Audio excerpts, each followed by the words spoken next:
I got a plier. Mind you, this is tight. Shoulder wounds.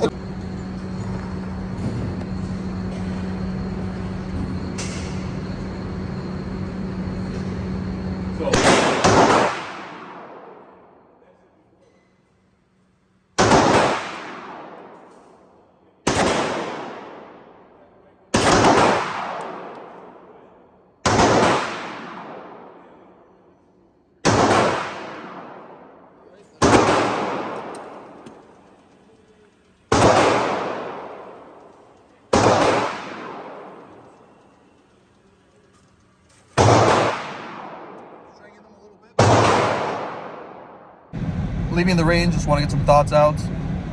Slow firing, 20 yards, 5 on target, no big deal. Whatever, it's what you would expect from a full-size pistol. I still prefer a Glock 19. Ray? 19 or 17? Depends on what I'm doing. Obviously, for concealed carrying, that's even taking that away, obviously, a 19 is more concealable. But just saying, on the shooting factor, if I pick up a 17, I don't immediately become a better shooter. Just my experience with the 17. I've had the shadow systems in the 19, the 17. I've had a 17. I don't own any Glock 17 at this point. I made a video like a week or two ago talking about how I sold my 300 blackout ammo, not the ammo, the rifles, just to make way and just organize my stuff. Like, I only have the 19. If I was to get another pistol, it would probably be 19 Gen 5, just to throw a dot on it. And again, I personally don't even really shoot with a dot unless I'm shooting someone else's gun. So I think that the 19 is like the best all-around handgun, and if you were just getting into firearms, or you wanted to have like 5 guns and it's like for the pistol slot, I want something that can both be concealed and works as a duty handgun. Yep. But it's all around just like the perfect comfort zone. That's why the Glock 19 is the most popular handgun.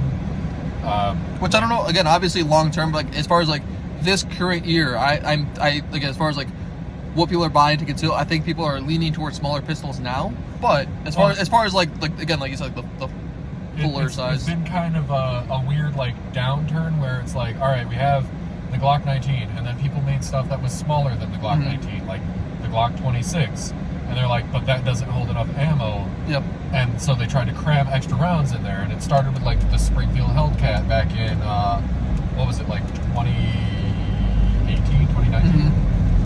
And then from there, or actually even before that, I think that was like 2016.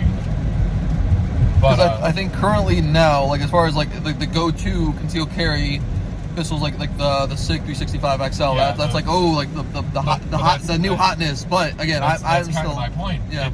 It started with the Springfield Hellcat, then P365, then SIG was like, all right, you get the X, the L, the XL, and now they have that what do you call it, where it holds 17 rounds, but it's a compact handgun. Yeah. And it's about the size of what?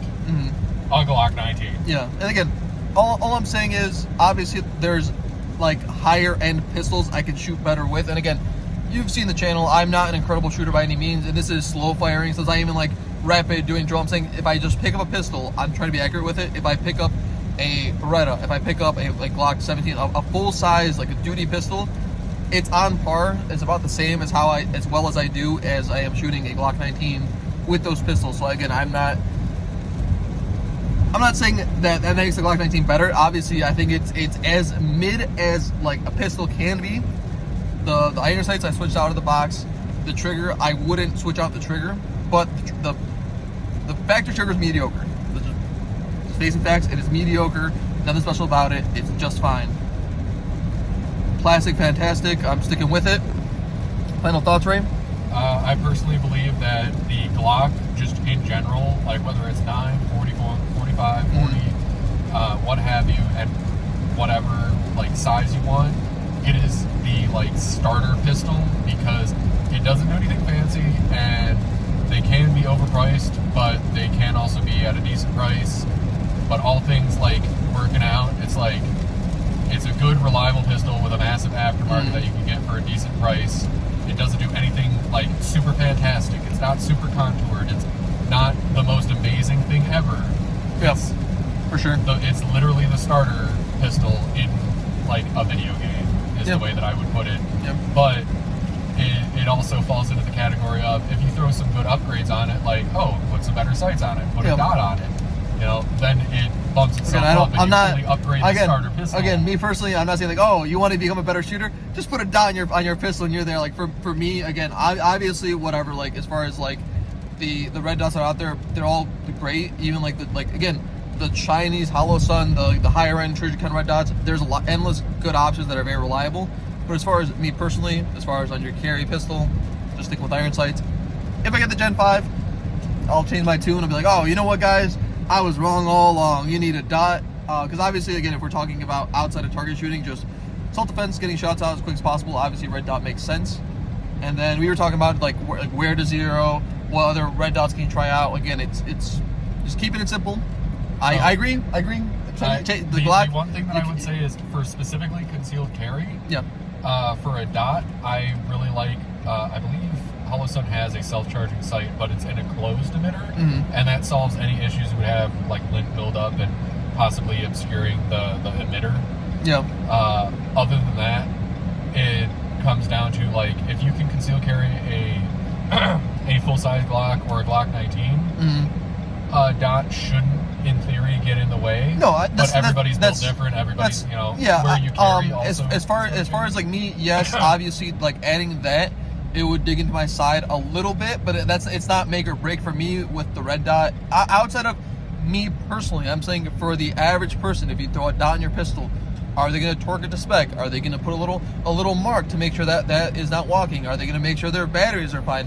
What if something's misaligned? What if, again, a lot of what ifs. Me personally, well, I would go into the category of if you are unsure of something with life-saving equipment, always defer to somebody who just knows better or can do better I'm just saying the average person. I'm just imagining if I hand gun shops will install that shit for you. I'm just saying if I literally hand it to my dad, it's like, okay, like how do you work it? What am I doing here? It's like, oh, you just hit this button and then it has shake awake. It'll wake up. It's like, oh, I don't fucking, you know what I mean? Again, I can't get into that. The SES is really simple because it's one fucking button. You hold it, it turns on. You hold it, it turns off. I understand. I'm just saying. And you can just change the reticle, and then you just turn it on and you go. And because it's because it's a solar cell, technically you don't even need to actually turn it off. You just, all right, here's how you turn it on. Hold it down, change reticles, and turn it off. And then just find whatever reticle you want, and then just leave it on, and it'll turn itself off and turn itself back on when you turn it. Yeah. Okay. Like sorry. It's a very simple conversation. I'm getting sidetracked. Give me sidetracked. Basically. No, get sidetracked more. For me personally, I'm sticking with the 19. I personally don't feel the need to go out and spend another $500 on a Glock 17 and then go spend $1,000 on, oh, now I need the Shadow System version. Ooh, now I need to spend $500 on the latest red dot. Again, it's money that I personally don't feel that I need to spend, and I wouldn't be like, oh, everyone, all the people that follow me, go spend all your money on all these upgrades and all these things. Again, if you just can, if you're already carrying every day and it's working for you, don't need much else. For me personally, I'm gonna put more videos out on like more smaller, like compact pistol. Even today we were shooting a J-frame, and again, like the capability of a J-frame is there, the carryability of it is there, but again, it's not what I would recommend. And I'll leave that there. It's the best thing to carry when you expect to get into a gunfight. Yeah. Like a fucking closet. In a phone booth, yes. Yeah. Well, on that note, Glock 19 supremacy forever.